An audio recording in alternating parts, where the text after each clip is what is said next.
Siomra Hello, ladies and gentlemen. Welcome back on this, of all days, Colloping Monday to the podcast. Welcome back to Michael and Benjamin's podcast. I am the Michael of Michael and Benjamin's podcast, and I am joined by the man who, despite the fact that today is his national day, is in a bit of a grump. It's Benjamin. I'm a very grumpy boy. What's wrong with you, Ben? Tell the listeners. Well, it's been a whole week since I've gotten to do this. The music for the podcast.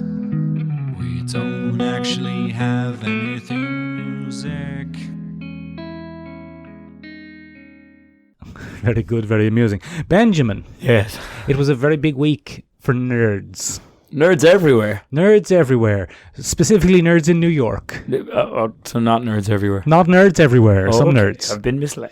Not your type of nerds, Ben, because you don't really care for toys and action figures. I don't care for nerds in general, Michael. Once again, Just prime listeners. pissing on the Just go listenership. straight on the listenership. See those listeners' cornflakes over there, Ben? Go Just piss in them. straight in them. Go pissing them in there. Stop listening. Benjamin, Yes. despite your sardonic attitude, it was Go on. New York Toy Fair. Was it now? It was. Wow. It's like Christmas. Did you go? I didn't, Ben. I was here with you. It's like Christmas for toys. Or as it's also known, Christmas. I was just about to say. See I what was I've like, done? I've outwitted you. Mm. Anyway, Benjamin, it was a pretty big week for toy news. The only thing that concerns us really of news that was announced is that Ben, remember when you were but a young fellow, When I was but a wee lad. a wee little snap of a lad, A wee little snap of a lad. a wee tiny little colopy. Yeah. I don't remember very well, but yeah. Benjamin, you would often probably say to yourself, I wish I had all my toys and my Ghostbusters could team up with my He-Mans and they could team up with my Transformers and they can all fight crime together. Yeah, I probably thought that a few times. See? Yeah. Hasbro, Ben, through their deal with Disney, Great lads. great grand bunch of lads most of the time. Sometimes bad blokes with bad practices. What are you doing? What's wrong with you? Because my microphone's on mute. Did you turn? Okay, very good. Don't know how that happened. Just The wanted listeners- to make sure it didn't happen again. Are you sure you're on now? Yeah, because you can see my waves. See my waves? Oh, look at them. Look at my See waves. my waves, see my waves, see my waves. Whee! Anyway, Hasbro, sometimes a pack of tool bags. Sometimes not the best in business practices, Ben, but they're becoming the Disney of toys Okay. due to their deal probably with Disney. Also known as Christmas. No, Yeah. I got it wrong. Sorry. Disney is the Disney of entertainment and Hasbro is the Disney of toys. And they've kind of teamed up. As you know, Ben, most of the figures in this tiny room, Stacks. many of them are Hasbro. Probably about 80% of them are Hasbro figures. That's a heap of Hasbro, bro. It's a lot of Hasbro. That's not as clever as you think because it was two brothers called Hasbrothers. Oh.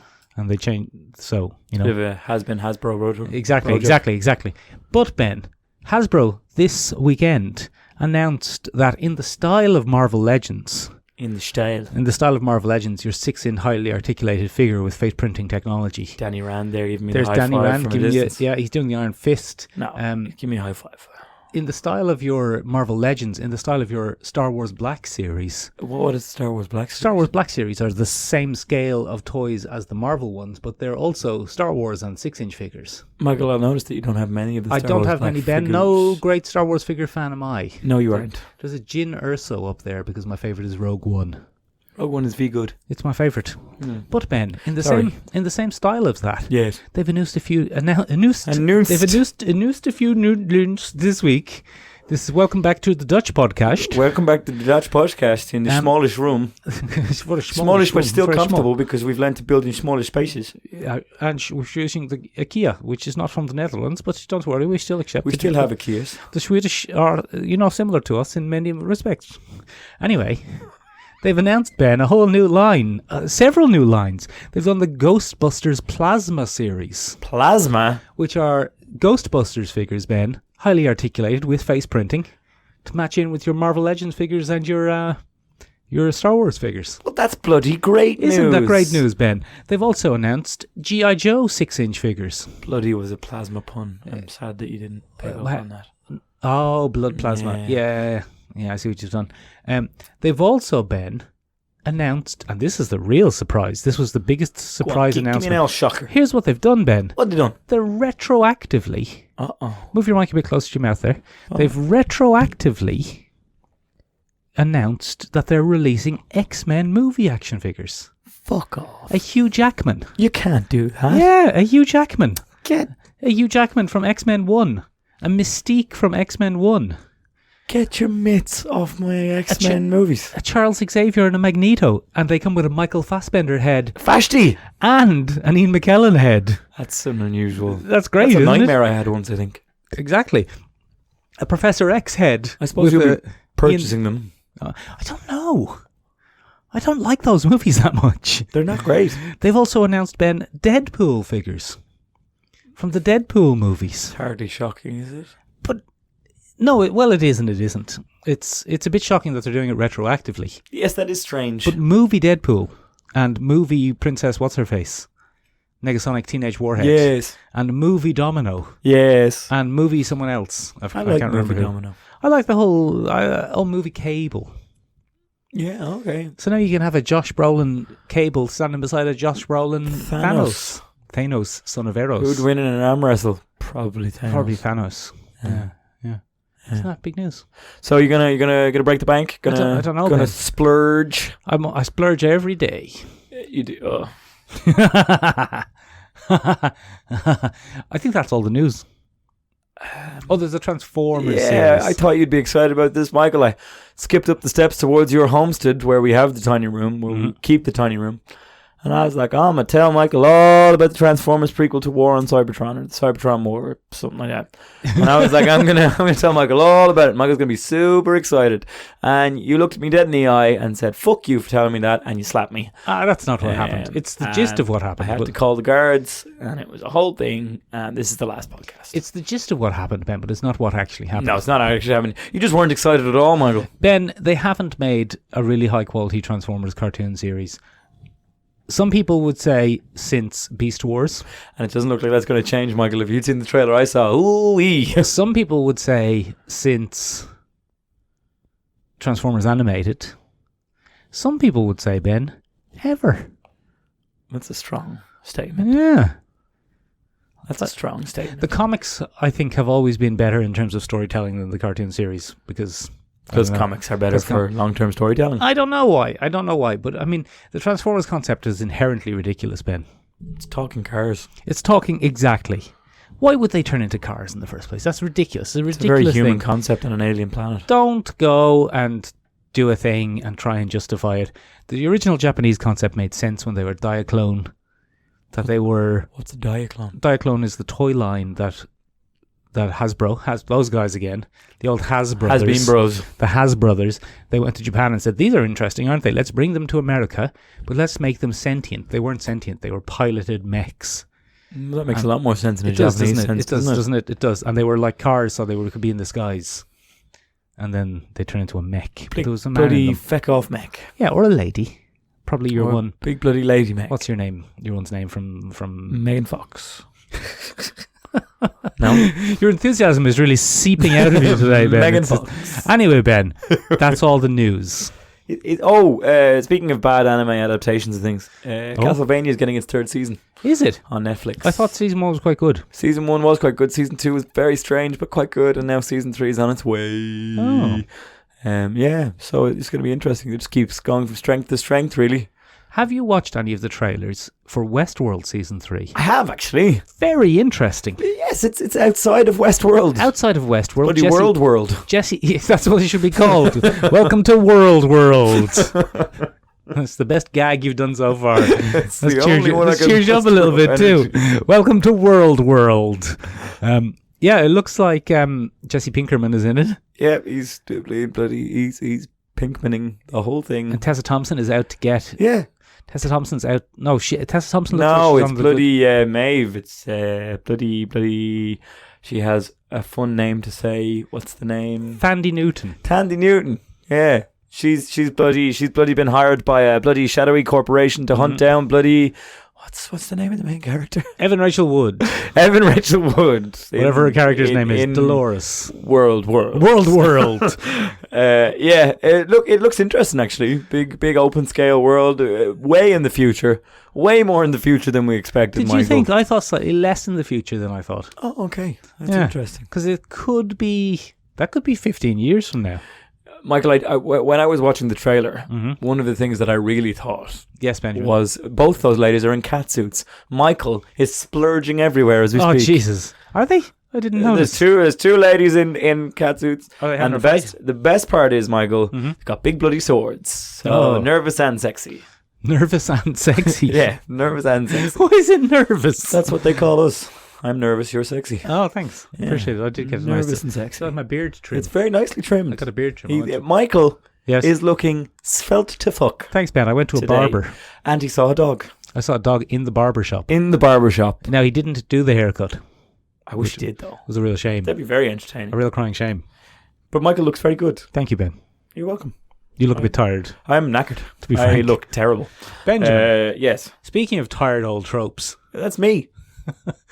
this week's episode, we're talking about cults. What a bunch of cults. What a pack of cults. Yeah, look, this has been inspired by friend of the podcast, Polka Dot Sundays. Polka dot Sundays. Polka Dot Sundays. We were sitting, Michael, in another place, not at all involved in this place at all. No, a larger room. A larger room, not of a tiny variety at all. No, a larger room. And for some reason, the conversation turned to bloody...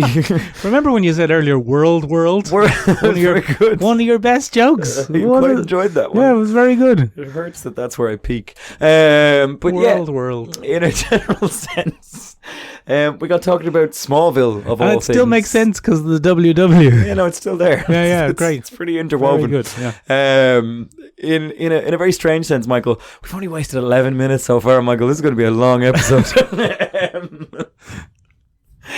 We got talking about Smallville for all of the reasons, and I found out, Michael, much to my surprise, that one of the ladies from Smallville is now in the prison. Yes, Alison Mack, who played Chloe. Alison Mack, go and tell us a little bit about why she's in the prison. I don't remember this story fully, Ben, because I don't like following true crime in real life, but something like she became involved in a very strange sex cult led by a man who I can only assume was R. Kelly. Was it R. Kelly? Yes, it was R. Kelly. It was R. Kelly, was definitely okay. that. So she became involved in a really weird sex cult, and she used her fame of being Chloe from Smallville to lure naive young women into the sex cult. Yeah. Whereupon they became the sex cult leader's property and were branded, Yes. I think, On their genitalia. by Chloe from Smallville. Which again is a weird sentence to say out loud. It is very odd. Yeah, she joined the cult of Nixivm. Nixivm. Now it's NXIVM, which I assumed was numerals. It doesn't seem Isn't to it? Isn't it be numerals? much of an explanation for it. 69 it spells. Anyway, Go on. it is a self-described American multi-level marketing company based near Albany, New York, that offers personal and professional development seminars on how to brand your own genitals. Very good. That's not where I thought you were going. Not as good as when you said world, but pretty good. It's alleged to have been a recruiting platform for a secret society in which women were branded and forced into sexual slavery. Yeah. So a classic cult. Just a classic bunch of cults. And the guy in charge of that was a guy called Keith Ranier or Ranier. And one of the things that really should have been a red flag, Michael, was the genital thing. was the genital branding. Yeah. But not only that, it turns out that his brand Yeah, his genitals, yeah. was actually his initials in a funny, funky kind of way. Oh, was it? Yeah, so Alison Mack was bloody chief groomer. Allegedly. Allegedly. She's No, being but- held for sentencing. Is she being held for She's sentencing? being held for sentencing. Does that mean she has been tried and convicted? Oh, I'm going to have to If she's double been check tried- this now. I won't have a Ben's retractions. No, sir. If she, Ben, has been tried and convicted, then we don't have to say allegedly. So this is very Do we important. not? Okay, well, this is important then. Because she has been found guilty in the court of law, so it is as close to a fact as you can get in legal matters. Well, the leader of the cult Yeah. is to be sentenced on April 16th of this year. Okay, so he's been tried and convicted. Keith's been tried and convicted. And now we just need to find... What now we happened just need with to find Alison out a bit Mack? more about Alison Mack. Return of the Mack. Oh, No, she's not coming back. Return of the Mack. She's in not jail. coming back. The not Return of the Mack. Oh, okay. Come on. She was indicted in April 2018. It was for sex trafficking. Yeah. Alison pleaded guilty in April 2000, but still has no date for sentencing. Okay, she pleaded guilty. She pleaded guilty. Then we don't have to say allegedly. We don't have to say allegedly. She's Bloody a sex trafficker. Return of the trap. It's lucky it wasn't Kristen Kruk who played Lana Lang, because then I was a huge fan of Kristen. you probably Krug. would have joined the sex cult. That would have broken. She can still brand my genitalia. Oh, Michael. Jesus, Ben, that's brand away, uncouth. Kirsten. Brand away. Kirsten or Kristen? Brand away, Kay. Kirsten, I think. I don't mind. She can do whatever she wants. Anyway, Ben. I'll call her what she likes. No, just stop it. Ladies and gentlemen, Ben is very tired and very grumpy, and you can't see, but he's taken an unusually casual seating position for Ben. tired. He's usually all pent up and freaked out, but now he's like one elbow up in the back of the chair, one arm forward, like... My body aches and pains, Yeah. Michael, and I have to sit in particular ways to stop it from aching and paining. You look like you want a whiskey. I kind of do. Do you have Talk it? about cults, Ben. Can you give me some whiskey? I have whiskey downstairs. We'll have some when you finish the podcast. I'm a bloody cult personality. Wait, cults, Michael, are currently what the United States engages in as a form of political government. Oh, bloody hell. Bloody hell. Yeah, this is what you get for making fun of my bloody elbow up in the back of the chair. No, cults, Michael, are when a group of people form under a single ideology and usually engage in a kind of no-thinky way of doing things, often called brainwashing. Yeah. Usually the person at the head of the cult is someone very charismatic. So you, Michael, could Hello. probably start a cult. I think I might, Ben. Yes, it's called Tiny Room, and I'm definitely not part of a cult, and you shouldn't send help. He has not branded me with his initials. Yeah. He has branded me with the initials of Sean Rebuke. This Yes, big SB on my arse cheeks. Got one S on one of your asses and one B on your other of your asses. Yeah, so generally speaking, they're how do I put this? Bad blokes. They're a society ill. They're a thing that crop up from time to time. And at the moment, Michael, pop culture and podcasting, more than pop culture itself, is obsessed with cults. Everything's about cults. Everything's about cults. It's a cult of cults. And we've decided, Michael, because we're such original thinkers and free thinkers, to do an episode on cults. No, but we were rather inspired by the conversation with Polka Dot Sundays. And we've decided to take a look at some of the more famous examples Of cults in popular culture. Popular culture. Ben, Popular culture. I don't want to go all Joe Rogan podcast on you here, but in my experience in the world of martial arts, I encountered a lot of cultish behaviour. Cobra Kai. There's a lot of... Cobra Kai is a very good example, actually. Cobra Kai is a very cultish thing. They've got the charismatic leader. What's his name? I can't remember. I can't remember his name, but they've got him. Sensei. And then they've got all the weird kind of devoted students. Yeah, little frat boys. Yeah. Cobra Kai is a good example of a kind of cult in martial arts. Is it common? Very much so. Oh. Very, very, very much so. Oh. I think martial arts is often one of the easiest ways to lure people into group thinking, and I suppose it's obedience, isn't it? That's discipline and obedience. there's a lot of discipline and obedience in the martial arts, and also there's a lot of cult of personality, and this man could kill a man with his little finger. Oh, but he can't. Have you ever heard of George Dillman? I think I haven't. He's Go on. he's a karate guy, and he's a pretty big, overweight, heavy guy, and he has millions of followers. And followers Is he is one of these YouTube guys? he's kind of pre-YouTube in a lot of ways, but he'll knock you out with his chi, allegedly. Oh, one of these. Yeah. Oh. And there's a lot of that. There's a lot of magical thinking and cultish behaviour in the martial arts. I think it tends also to, the martial arts might, and I might get in trouble for this, but it might tend to attract people who are already primed for that sort of thinking. They're looking for a way of thinking, perhaps. Yeah, like they're looking for a way of them becoming some sort of all-powerful, mystical warrior. That's how you got me on this podcast. I told you could be an all-powerful, mystical warrior. Yeah. And then you sat down onto the branding chair. Yep. Very hot. Couple of smoking cheeks. Anyway, we're talking about pop culture. Yeah. So anyway, I think it's probably fairly common in what you're doing, but generally, Michael, Hello. they've become they're a rather huge thing. There are some famous examples in the real world. We have the bloody Jonestown gang. No, but no good. We have Heaven's Gate. No good. Big fans of Adidas. Yeah. There have been multiple examples of this, and it's when... Do you not know what that is? I don't get that joke. Sorry, they all died in Adidas tracksuits. Did they? Yes, it was part Wow. of the thing. Okay. Adidas shoes and tracksuits. I didn't know it was I knew it was tracksuits, but I didn't know it was specifically Adidas. Yes, they have a whole thing for Not Adidas. great for Adidas. Not great for them. Quite a bit of money spent in the Yeah. opposite direction. I could have a brain's retraction to that, but I'm almost certain it's Adidas. Yeah, great. I'm willing to say that I will retract that should it be needed. Not 9 great. wassies, since you're so keen on that, you just let me know. Not great for them. Great for Puma. Great for them. Yeah. Made a killing that year. Yeah. But not as much of a killing as that. I'm sorry. Sorry, that was a bit dark. Remember the joke you did earlier about World? That's That was good, that's wasn't more it? than what we're going for here. That's more the level. You're my world. Now, let's stop waffling and talk about some of the cults in pop culture. Oh, sorry, we're going straight to pop culture. Okay, I'm not. No. Do you want to keep waffling? I'm just generally speaking, what we need as a characteristic for this, Michael, and what we can classify as a cult is a bunch of people who follow a charismatic leader, as you so eloquently put it yourself, and a group of people who are I think that was you. willing to kind of give in and just accept this as a new way of thinking. Yeah. Maybe we're obsessed with that in a modern context because a lot of people are kind of looking for a new belief system. Cults are probably rampant and we don't realize it. It doesn't necessarily have to be an organized cult. That's often what it is in pop culture, where it's like a old society or ancient society or a group of Illuminati. But in a modern sense, anyone can fall victim to cultish behavior. Mm-hmm. As you so eloquently pointed out in the martial arts. Michael, there are some classic examples from pop culture. Go on. Ones that we've probably all at least seen referenced, if not necessarily seen in their entirety. Yeah. There's a classic of Rosemary's Baby. That's one that pops up quite a lot. Go on. It's a bloody satanic cult, Michael. One of the best types of cults. Yes. A good old satanic a cult. satanic sex cult. The one... Is it a sex cult in Rosemary's Baby? Shout out to Relentlessly Rachel, who's a big fan of sex cults. What do they want the baby for? For satanic purposes. Go on. Have you seen For Rosemary's Satan Baby? stuff. I told you I hadn't seen Rosemary's Okay, Baby you before we haven't started seen it, this okay.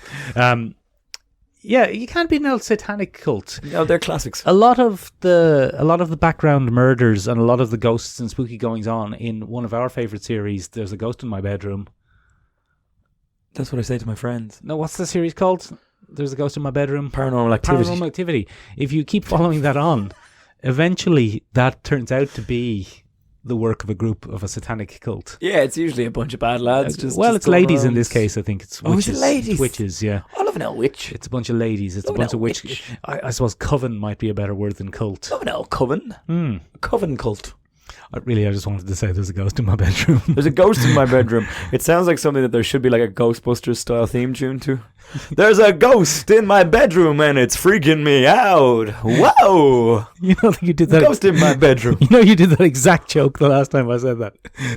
Yeah, do you not remember that? That is pretty weird. That's pretty cultish behavior, Ben. You're really on edge here. Anyway, look. Yeah, good old satanic cult. More satanic cults, Ben. Hit us up with some more satanic cults. Then there's the classic creepy village cult. Oh, I love a creepy village cult. Now, it's been parodied several times, Michael, most notably in Hot Fuzz. Hot Fuzz is very good. But it's the Wicker Man. The Wicker Man is probably the big inspiration for that one, where we do things differently around here, and they do things a little bit differently around here. The original Christopher... It's Reeve, isn't it? No. Christopher Reeve is Superman. Christopher Lee is the man I'm talking about. That's the original, where a police officer has to come to the Owl Island and try and figure out a bloody nasty case of missing things. What's going on? What's going on? And then it was remade with Nicolas Cage, but the only remnant of that in pop culture history is the bees. He gets put into bees. He gets put into a thing of bees. Oh God, not the bees. Yeah, so that's another one of those. And then the one that's probably scarred itself into millions of minds everywhere is the Children of the Corn. The Children of the Corn, though, Ben. Go on. Riddle me this when you're talking about the Children of the Corn. Is the Children of the Corn about a cult? It's not really, is it? How do you mean? Children of the Corn is riddle me this, Ben. Is this the plot of Children of the Corn? Go on. Because I might be thinking about the wrong film. Go on. All of the women in the village fall asleep and mysteriously wake up pregnant. Mm-hmm. And then, however many months later, all of these blonde-haired babies are born on the same day. Mm-hmm. Is that the plot of Village of the Damned? It's Village of the Damned. It's not. Is that Village of the Damned? That's Village of the Damned, as far as I know. Children of the Corn is the one where there's a satanic influence corrupting all the children who are already born in the village, and they're slowly becoming scythe-wielding maniacs. Can the Children of the Corn, can they read your mind? No, the leader can. Am I doing the wrong film? Oh, hang on. Let's find this out. Who's confused One here? of us You is or doing me? the wrong film. What's the one where they plan to blow up all the children, maybe it's that one. and the woman has dynamite, That sounds more. and they tell her, just think of a brick wall, and then either the Children of the Corn or the Village of the Damned. No. Go on. Children of the Corn Yeah. has Linda Hamilton in it, first of all. Does it? I think the 1984 remake does. Okay. It is the 1984 film. Sorry. Children of the Corn is the one where two lovers stumble across a small American town where local children have killed the adult population in a bizarre ritual. Oh. Yeah. Do they all have blonde hair? They have no. That's the one with the little kids in the Am I creepy think- hats. Look, What's the one with the Children of the Corn? That's the one. What's the one I'm thinking of? you're thinking of Village of the Damned. Is it Village of the Damned? Hang on, let me check it out. Is that the one where the kids are all telepathic? Telepathic blonde kids. That's what I'm going to type into And- Google, see what happens. You type it in there, and then they go like, "We got to mind control," and they can mind control the adults. That sounds We've interesting. got to mind control. We've got to mind control the adults. Yeah. See, yeah, it's the bloody, adults. it's bloody theme. Village of the Damned, 1955. I was thinking of the wrong film. See what you did? I don't think I've ever seen Children of the Corn. Probably haven't. It's a weird film. Terribly acted. It's who a is- Stephen King adaptation. Who is the leader of the cult in this Children of The the Corn? little boy with the hat, and I can't remember his name. He's the leader of the children. Yes, he's the one who's primarily influenced by the satanic force. Oh, Yes, and they've killed all the adults in a bloody ritual. Rituals are a big part of cults, Michael. yeah. Bloody get them to do a nefarious ritual. Bloody get a scythe, kill your parents. Ugh. Do it. But we can see that around the table. Like, I mean, that concept of ritual is kind of reinforces the ideological thinking. You have to follow the rules. You have to do the ritual. It's a whole bloody thing, Michael. So I suppose we've kind of gone through. Those are three of the old school kind of cults that we see as we go along. There have been others, Michael. My own personal early experience with cults was bloody Indiana Jones 2, Temple of Doom. Very good. A prequel. It's bloody Kali Ma. Kali Ma freaked the crap out of me. When that guy pulls his own heart out and it's on fire, ugh. Does he pull his own heart out? Oh, he does at one point, yeah. It's Does really he? weird. Yeah. Children, or yeah, to be fair now, wasn't there a thing with Temple of Doom that they kind of decided after they'd made it, we made that too scary, Oh, absolutely. I think you can see that correction big time in The Last Crusade. which is essentially Raiders of the Lost Ark again, but with Sean Connery. But with Sean Connery, which makes it infinitely better. Well, unless you're his wife. Did he sleep with somebody on the set of... No, he just likes slapping his wife, remember? Oh, yeah, he's a wife slapper. He's a wife slapper. Or was. He's retired now. I don't know if he's retired from acting or wife slapping.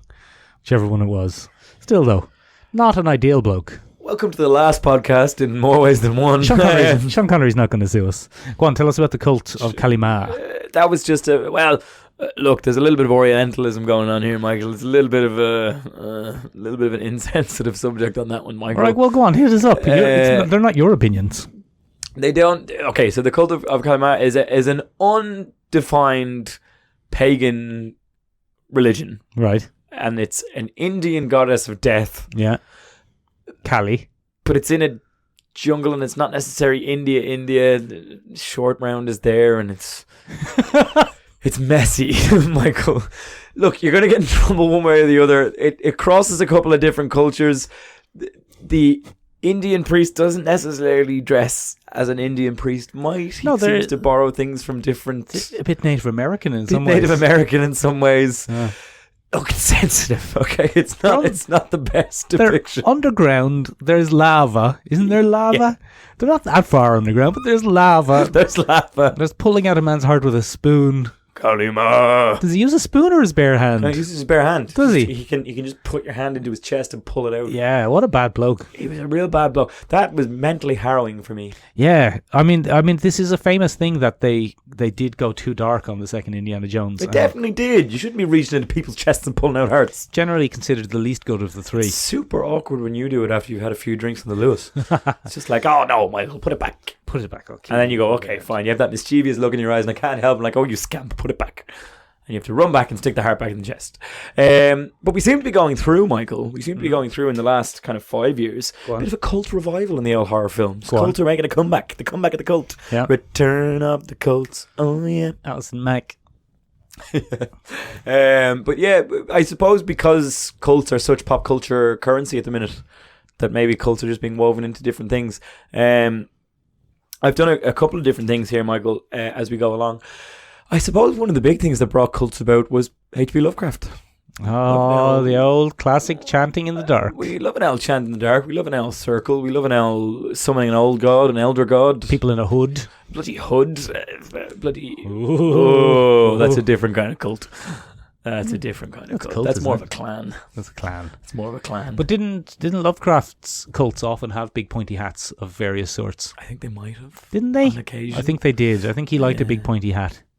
I don't think he liked to wear a big pointy hat, do He you? wouldn't be surprised. He wasn't a big fan of foreigners. No. Yeah, but he liked a big pointy hat. Oh. H.P. Lovecraft, you bad man. But in general, I suppose the robes and The chanting, midnight the rituals. ancient ritual would be a very Lovecraftian kind of concept, and it's been spun off millions of times, Michael, millions of times as we go along, and it's no different in a modern context, I suppose. One of the ones that I watched before we do this, Michael, was The Void from 2016. Tell us about The Void. The Void is about a small town in that America. Yeah.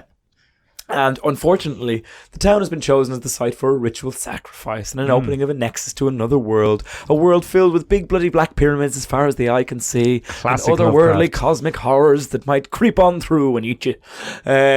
And it's harrowing stuff, Michael. It's actually very good. A lot of practical effects, which I'm sure you'll be delighted by. I like the sound of that. You love an old practical effect yourself, Michael. And it's about a young man who kind of stumbles across this and he tries to save his wife in a hospital. And the hospital is kind of ground zero for this whole thing. And the hospital slowly starts to kind of leave reality behind. So sometimes he comes into the hospital and it's fine. And other times he comes into the hospital and things are a little bit off. And other times he comes into the hospital and somebody's transformed into a giant beating mass of organs that's eating people. How very first of all, how very Silent Hill. Yes, very. But also, Ben, now that you mention it, I think I've actually seen this. Okay. It's a motley crew of characters, isn't it? There's a sheriff who's on all the character actors get a go. A sheriff on his last day. Yeah. Yeah, there's he's too old for this shit. He's too old for the sheriff who's too old for this shit. There's a visiting lady doctor or something. Yeah, I have seen that film. Actually. That film. I have seen it. Yeah. Did we see it together? No, we definitely didn't see it together. As you know, Michael, I squeal like a little girl. Not that there's anything wrong with squealing like a little girl. If that's what you're into, there's no kink shaming here. Yeah. No kink shaming here. But I squeal like a little girl and we watch. Are you saying kink shaming or Kim shaming? No Kim shaming. Who's Kim? You screaming little bitch. There's no Kim. I don't know who Kim is. You're look, listeners. I've had a long day. Get back to The Void, Ben. Get back to The Void. I am currently staring into the void, and the void is staring back. I did enjoy The Void, actually. You didn't enjoy it? I did. Was it very enjoy it. culty, though?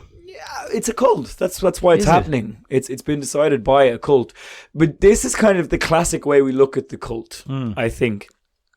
The cult is what's bringing about the end of days in some form. Right. And I think our concept of cults, the reason I chose The Void to start with on this one is because it's completely supernatural in nature. Yeah. It is wrong. They are against nature. They are working against the natural order of things. And there is actually a big, giant elder god thing. Yeah. In a lot of ways, Ben, if you think about it, they're actually right. Because as mad as what they're doing is, it actually turns out to be based on truth. Yeah, no, they're completely like in the right ballpark. Yeah. It's a whole thing. Which makes it not that cultish. In many ways. If anything, it's accurate. Yeah, there's just a group of people who have a shared interest. And the shared interest, as it turns out, is based on fact. And everything they're doing is towards an end goal. A very bad end goal. It's a terrible end goal. Very terrible. But not unrealistic. Yeah, real. Like, they haven't been misled by some charismatic lunatic who's taken all their money and disappeared at the end. No, they've been... L. Ron Hubbard. Sorry. I got a bit of... that's the end of us. I got a bit of L. Ron. Oh, that's... got a bit of L. Ron in me there. We're so fucked. Yeah, but they will sue us. Yeah, they won't listen. It'll be fine. They don't see themselves as a cult, so it's grand. They won't think we're talking about them. They're a religion. We just won't put that in the hashtags. They're a legitimate religion, allegedly. Anyway, so yeah, but these guys in The Void, not that cultish, actually right. Kind of on the money. Yeah, just bad blokes. I suppose the one thing that kind of spoiled it for me in terms of The Void, and spoilers for the film, if you haven't seen it yet, so you can pause here and skip the next 2 minutes. Yes. A bit too Hellraiser-y by the end for me. Hellraiser isn't that culty, actually, now that you mention it. No, but the character design and the landscape was a bit Hellraiser-y for me. Yeah. And I'm not a huge Clive Barker fan. Good satanic cult. Yeah. I'm going to cut across you, Ben. Go on. And talk about the opposite. Off you go. Which is last year's Midsummer. Very nice. Starring Lady of the Moment, Florence Pugh. She's quite popular. She's very popular at the moment. She's in everything. She's a rising star. She is a rising star. You've pushed your mic. Pull it back. Stop messing. She's a rising star. She's definitely a rising star, Ben. She's one interesting thing about her is she's very small and she's tiny. She's very small and she's not that thin. And she's a real normal looking woman. thought that was going to get us into serious trouble No, there no. for a second. I'm just saying she's. Yeah, she's a real normal person. Yeah, you can. She's see her a walking real person. You can see her walking down the street, just doing her shopping, smoking a fag. Yep. Florence Pugh. And yeah, I hadn't actually seen Midsummer, Ben, until the other day when I watched Midsummer because Florence Pugh was in it, and it's a very good film. Have you seen it? Jack Rayner's in it. Jack Rayner is in it, not as Irish-American actor Jack Rayner. I have seen it. It's a very disturbing film. And he plays the boyfriend who's a prick. I haven't seen it in a while. You saw it when it came out. Yes, I think I did. I think it was in the cinema. One thing of note about it as a horror film is it's very flipping long. It's very extended. It's like 2.5 hours, which is a very long time for a horror film. One of the other super interesting things about the film, very bright for a horror film. Very bright. Is it a horror film? If human nature is horror, yeah. Exactly, Ben. Oh, look exactly. at you. I was going to lead on to that, but because I'm glad you got there first, Michael. Because it is a horror film about a cult, but it's not a chanting in the dark, pointy hat cult. They might not be right. They're almost certainly not right. They're just people who, through charismatic leaders, and although the funny thing about this is there isn't. Stop leaning on your microphone. When you lean on your microphone, you push it closer to me, and then we have more echo, and then the listeners are unhappy. What was I saying? Yeah, there isn't a charismatic leader figure in this. No. Basically, all of the cultists are in some way a little bit charismatic, or the ones that we're allowed to meet. Yeah, because I think there's a couple of hidden cultists there that are pretty fucking weird. Pretty weird. Well, there's one guy who is definitely weird. Yeah, the guy who's the big, product of inbreeding. Oh, yeah, he is weird. We're going to go into spoilers straight away, Ben. Oh, are we? We're going to we're just going to go to spoilers. Just stick on the old diving hats and go straight on in. Because we're talking about cults. Go on. But in this, always in daylight. Yeah. They seem to be a fertility and life-based cult. That's what my cult is all about. Yeah. Fertility and life and cycles and circles. Positive cycles and keeping everything nice and healthy and happy and well. But also deeply, deeply insidious and murdery. Yes. It's in the classic Wicker Man style of... but even more... Oh, no. It's very Wicker Man-y. It is very Wicker Man-y. Exceptionally pagan-y, wicky-man-y. Yeah. But by the end of it, you can see how they've sucked them all in.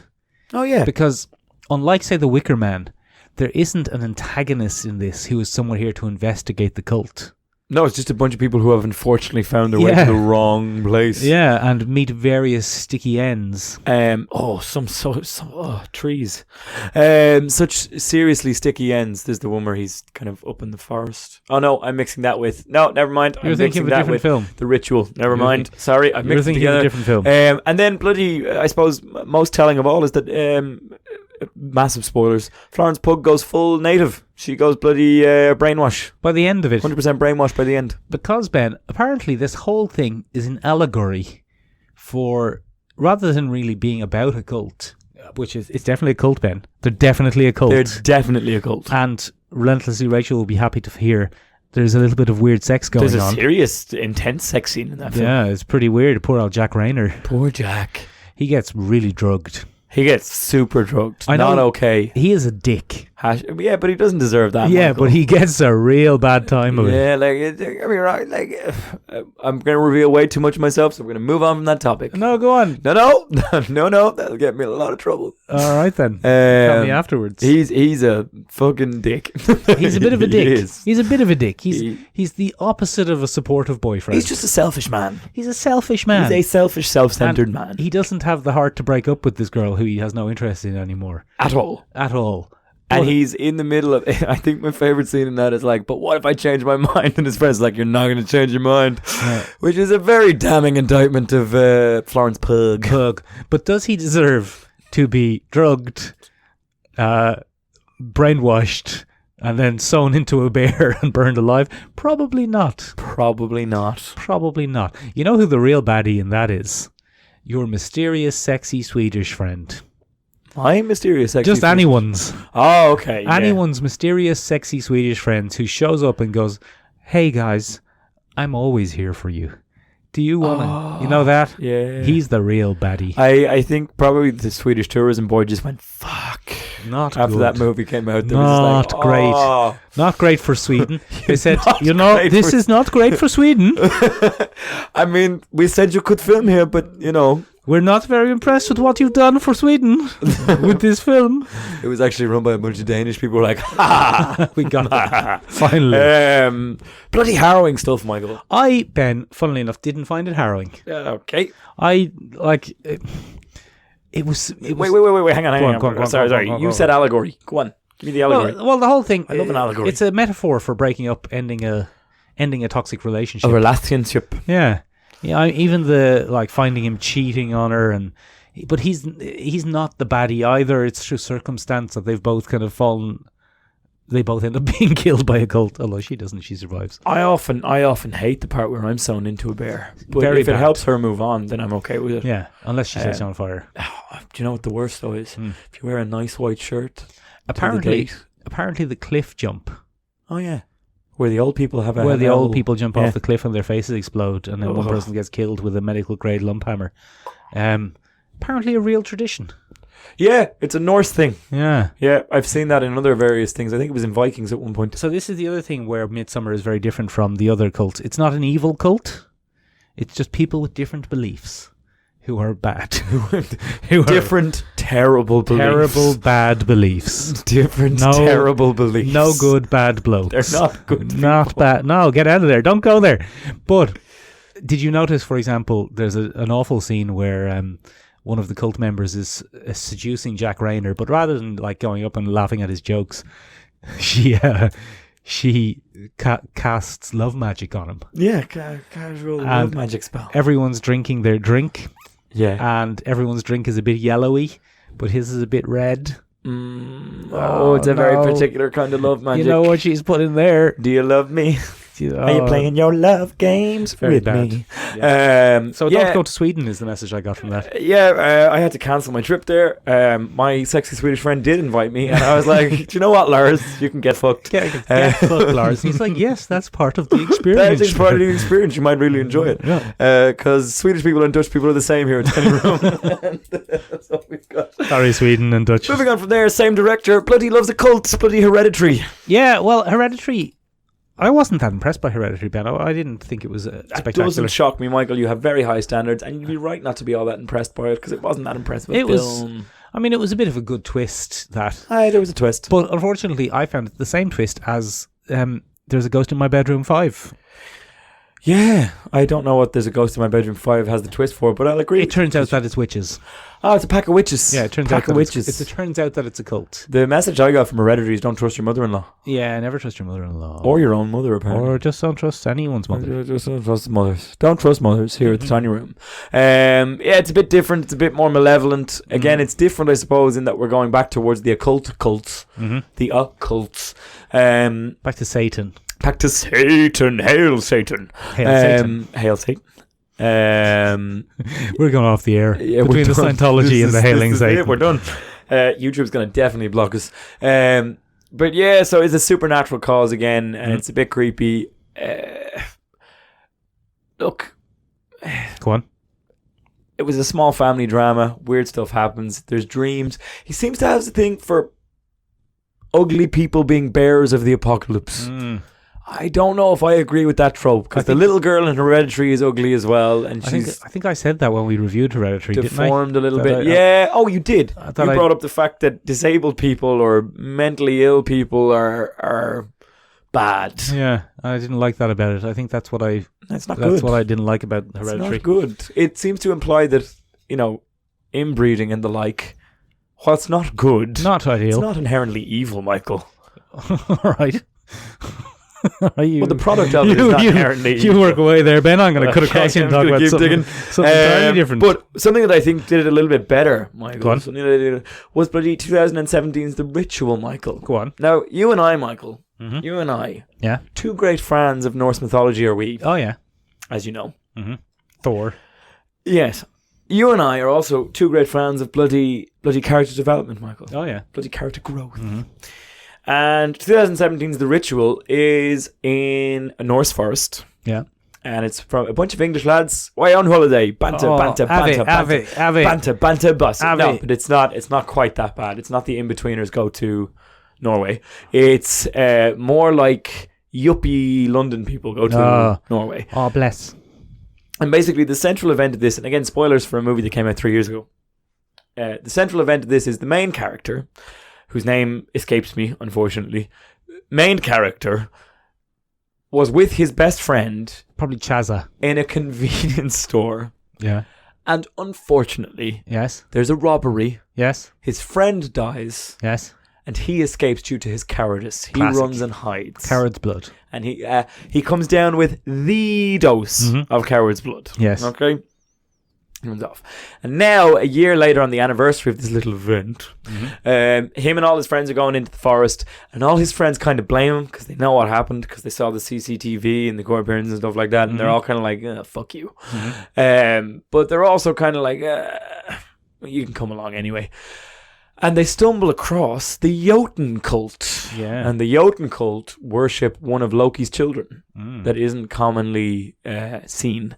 Hella. No, it's one that it's another one. I will show you. It's bloody horrific. I will show you a picture, Michael, because it's well worth a look. But again, it's in the actual realistic cult thing where they're not wrong.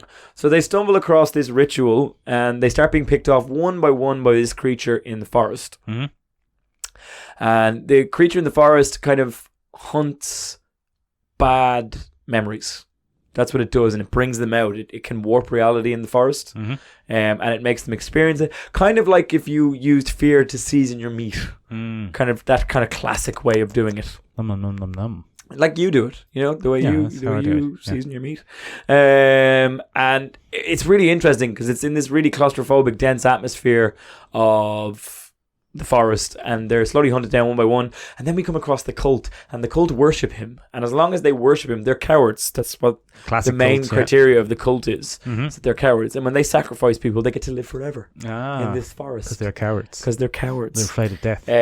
And Rafe Spall, who plays Luke, who's the character that I was trying to think of the name of, he's a coward, and he gets marked by the Jotun cult as their new induction. Oh, they'll have him. And he has to decide whether he's going to save the gang or bloody fall in with the cult. He'd probably fall in with the cult, the prick. No. Oh, you spoiled it. He did. Well, he said there were full spoilers. That's what the creature looks like, though. Oh, good. And the creature's bloody creepy. Oh, look at him. Look at him. He's a big kind of stag thing with an inverted body. Tendrils. He's got some tendrils, some spines. And it's really interesting. And the kind of character development of him is he says fuck you to the cult and he burns it all down. Oh, good lad. And that's kind of his character. The opposite of Florence Pugh. He burns out his coward's blood. Oh, yes, good. it is something of an inverse journey to Florence Pugh, where she's all like, look, my family's all gone. Yeah. I'll get this family. He's on fire, this prick. And this is more of a, do you know what? Fuck you, pal. Ben. Yeah. Do you know who I think hates cults and cultish behaviour? Who? Quentin Tarantino. Quentin Tarantino. Yeah, because we've had a bit of a pop culture, as you said, a bit of a pop culture explosion in recent years. We have. It's been huge. And one of the interesting things about the pop culture explosion is the kind of popularity, not necessarily the popularity of Charles Manson, but the popularity of talking about Charles Manson and making shows about Charles Manson and making movies about Charles Manson. And it was very big for a while. There's a little bit of romanticizing of Charles Manson. And serial killers in general. But Charles Manson and his gang in particular. And initially, Once Upon a Time in Hollywood, the film with Brad Pitt and Leo DiCaprio, seems to be heading down that route. Like when you see the trailer and stuff, you think it's going to be glorified Charlie Manson. But for one thing, Charles himself is barely in it. 2 minutes. Less, I think. I think he has 2 or 3 lines. Yeah. And I think Quentin cut some of it out. Specifically to avoid reduce, glorifying, because in that film, Ben, we meet the cult, and there's some charismatic leaders, and there's Brad some weird Pitt sex kind of stuff rocks around. Yeah, but then, and I think this is because Quentin Tarantino doesn't like cults, they get absolutely shit canned. At $100p, they get absolutely mauled into a paste. Up until that point. In the film. Yeah. Quentin Tarantino was unusually restrained. Yes. And I remember sitting there going, wow, He's really turned a corner. Yeah. And then Brad Pitt gives a little whistle. Yeah. And oh no, it's the click, isn't it? It's the click. He does a click, and then the dog. And oh my days. Does he fuck them up? And he doesn't care, be they women, be they men, be they whatever they be. I have never seen a can of beans used to such effect. And yeah, and I mean, you're watching that movie the whole time thinking this is a tragic film about how Sad. a cult ends the golden age of Hollywood. So sad. But no, it isn't. It's a real fuck you message to cults. And each member of that cult is shown to be such a weak individual. Like such a cretinous little person. Cowardly little horrible person. Little shit. Like, I enjoy it. One of my favorite bits is where they go to get your man. Yeah. You know, okay, so to set this up properly, Brad Pitt's visiting a ranch. Yeah. The ranch has been taken over by hippies. the cult. Yeah, hippie cult. Yeah. He's been lured there by a sexy teen. By a sexy teen. Yeah. It worked on R. Kelly. It worked on R. Kelly. It always does. If it was R. Kelly, she would have been drenched in piss. It always does. And what happens is, one of the guys who runs the cult, one of the big dogs around the cult, is off giving a horse riding lesson or some such. Or some such. And basically, these guys try to kind of square up to Brad Pitt, and Brad Pitt fucks one of them up. He just busts his nose, no problem, doesn't break a sweat. Your man's having kind of a giggle, he's like, "Ha, I stabbed your tire." And Brad Pitt just fucks him up. Brad Pitt is like, "You're a weak piece of shit. Don't even come at me with that crap. Don't even come near me." Now, you could say that it is really Quentin Tarantino's battle of good old classic Hollywood masculinity versus cults. And, you know, personally, Ben, I prefer good old classic Hollywood masculinity over cult behaviour. I'm all for it. But there's another very interesting thing in that movie about cult-like thinking, Ben. Go on. And answer me the following question, honestly, Ben. Honestly. This is going to end badly for me. No, it won't end badly. Just answer me the following question, honestly, Ben. Who do you think would win in a fight, Ben? Now, answer this honestly. Who do you think would win in a fight between Bruce Lee in his prime and me? You. Oh, thanks, Ben. Is that an honest answer? I genuinely think you would probably fuck Bruce Lee up. Ben, I think you'd grab his leg. I would crush him like an egg. Okay. I would crush Bruce Lee like an egg. He's a very small, very, very small actor who has no documented history of ever winning real fights. Stories, yes. Legends, yes. Oh. But no stories. So that scene exists to undermine the legend of... I think so. I think that's what that scene is about. Because his daughter gave out. His daughter was not impressed. But terrible podcast. If you've ever heard her podcast. I haven't. No, I haven't. But I mean, for one thing, his daughter didn't really know him. Because he died so young. He died so young. And there are plenty of stories that he was a dick. Yeah. But he does have an air, even to this day, of charismatic personality. Of being a charismatic, untouchable individual. And I think this is the thing from Quentin saying, just because he was a charismatic, famous actor doesn't mean he actually was an untouchable fighter. Michael, did you start us on a martial arts cult thing and bring us full circle for the end of the podcast back to martial arts cult thing? I sometimes think, Ben. A little fist bump for that. Well impressed. Sorry, go on. Yeah, but I mean, for one thing, I'm a little bit surprised that you picked me, to be honest, because I thought most people would jump to Bruce Lee. No. Logically speaking, Michael, having seen you, yeah, I've also learned, Michael, over time that usually I'm wrong about my assumptions of martial arts people due to the time that sometimes I spend time with people who actually understand martial arts. Well, I mean, even leave martial arts aside. The fact is that the vast majority of the world's population probably think that Bruce Lee would beat up, let's say, Mike Tyson. I've seen Mike Tyson box. I know, but I mean, a lot of people would think that Bruce Lee would beat up Mike Tyson. A lot of people probably think that Bruce Lee could beat up John Cena. Dun, dun, dun, dun. Which is impossible because I may have scared a few viewers. He wouldn't even be able to see him. Pretty good. You could win in a fight between you and John Cena. John Cena would be a lot harder than Bruce Lee. I think so. He's got a significant size advantage. I don't know how significant. How big is he in real life? I think he's 6 something. I know he's 6 something, but how heavy is he? Height isn't really that I important. did a little John Cena work there. What's he, about one of the other things 120 kilos? that you might enjoy, Michael, is a whole critique of that era, is Good Times at the El Royale, which was a great little film which had our friend Chris Hemsworth as the bloody cult leader. He was the Manson. I missed that one. Such an enjoyable film, Michael. Cannot recommend enough. Really? Such an enjoyable thing. I saw it once upon a time when I was abroad, not in Hollywood. Huh. Very good film, very enjoyable. John Cena weight. In real weight, not Hollywood weight. Not his build weight. He's probably about 120 kilos, right? Something like that. He's 114 kilograms. 114 at his current weight. I'm about 96. That's it's not that significant. See? Is 20 kilos not a lot? 20 kilos is a good amount, but it's not as Enough much. to cause problems, though. Enough to cause problems, but, I mean, does he know how to fight, or is he an actor? Think about it for a second. Probably has a high pain tolerance. Yeah. Given his time in the WWE. He's an incredible performing athlete, for sure. But does he know how to fight? I've never seen you touched in a fight. Maybe I'll just follow you. Yeah, that'll be easier. Yeah. Okay. That's what I'm saying. See, and that's how you build a cult, ladies and gentlemen. Ladies and gentlemen, who do you think would win in a fight between John Cena and Michael Leonard? My money's on Mick, probably. But thanks, Ben. You've changed your tune there a little bit. He's my Thanks. co-host. Yeah. I'm going to give it to him. He's also like, 50? Aren't Isn't you almost 50? I'm not almost 50. I got you. Ladies and gentlemen, how do you feel about cults? What do we miss? Have you ever been in a cult? Have you ever, If so, do you need help? do you need help? Blink twice. Why have they let you listen to this?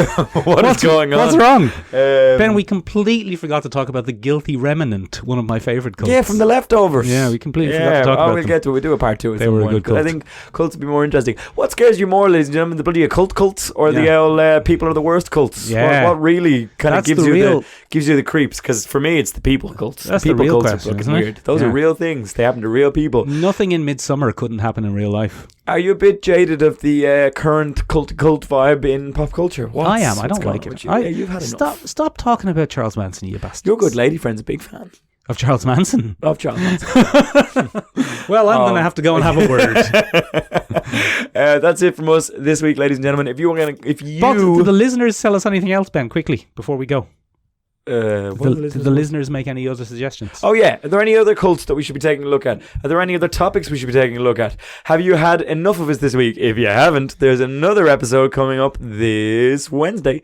It's our Collecting Issues podcast, where we'll be taking a look at Marvels from Marvel by Alex Frost and Kurt Busiek. Is there anything else I'm missing there? Yeah, you forgot to say what cults the listeners spoke about. For example, Dr. Cadwell told us about... I forgot the Cadwells. Yeah, go on, you have it there. Dr. Cadwell told us that the cult from the Red Museum of the X-Files is one of his favourites. I don't remember it. It's the one where it turns out a shadowy government organisation has been using alien DNA to experiment on the missing children from a town. Oh, that's not great. No, it's a bit creepy. Rachel has said basically anything about Dario Argento. Yes, so Suspiria. Yeah. I did a whole bunch of research on Suspiria, and now I have to change the thumbnail because the thumbnail had Suspiria in it, and we don't talk about Suspiria. Never mind. Glad I covered it.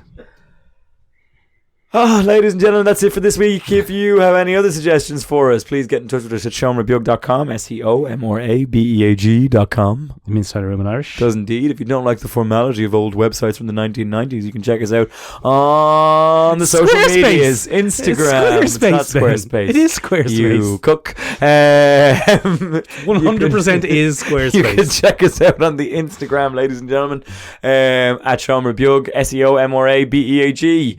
Tiny Room in Irish. If you're listening to us on Apple Podcasts, go on, give us a review.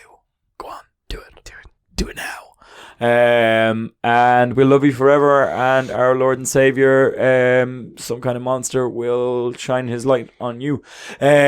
Also, if I'm not too busy. Also, if you are listening to us on Spotify, give us an follow. Go on and share it everywhere you can. If you're listening to us on the Tube of You, give us an like. Give us a like. Just click the button. Click it. Do it. Do a share or something. Do it now. That's it from us this week, ladies and gentlemen. As I said before, if you haven't had enough of us, we'll be here on Wednesday with Collecting Issues. Go on. Talk to you then. All Bye. Right. Bye. We're in a cult.